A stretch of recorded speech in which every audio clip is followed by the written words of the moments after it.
The US government once tested biological weapons on its own cities, not in secret labs, out in the open. In 1950, the Navy released bacteria into the air over San Francisco from ships, right off the coast. The goal? See how fast it would spread through a real population. They called it harmless, a simulant, something meant to mimic a biological attack. But here's the problem. It wasn't harmless to everyone.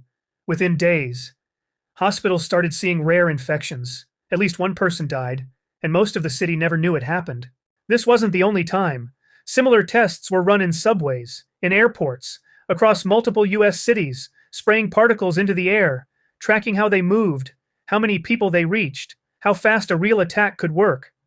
No consent, no warning, just data. Because to plan for biological warfare, they needed to know one thing, how vulnerable the public really was, and the only way to find out was to test it on the public. Most of these programs stayed hidden for decades, and when they finally came out, the explanation was simple. It was necessary. Think about that. Not we shouldn't have done it, just we needed the data. And that raises a question. If that's what was considered acceptable, then what's considered acceptable now? They didn't just hate the Irish, they drew them as animals.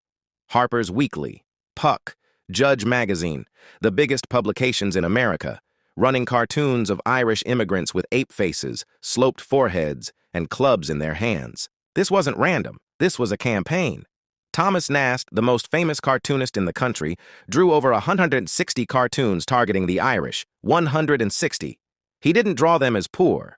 He drew them as subhuman, because that was the point. If you could convince America that the Irish were a separate race, a Celtic species somewhere between man and monkey, you could justify keeping them out of schools, out of offices, out of power. British magazine Punch had already been doing it since 1848. The Irish Monkey. That was an actual cartoon title. America copied it and ran it for decades. And here's what they were really afraid of. The Irish were organizing. They were filling police precincts, union halls, and ballot boxes. County Mayo men were becoming ward bosses. Cork men were running fire brigades. The cartoons weren't about culture. They were about control. They failed. By 1960, a grandson of Irish immigrants had his hand on a Bible in Washington, D.C. Drop your county in the comments. Let's count how many of us they tried to draw out of history.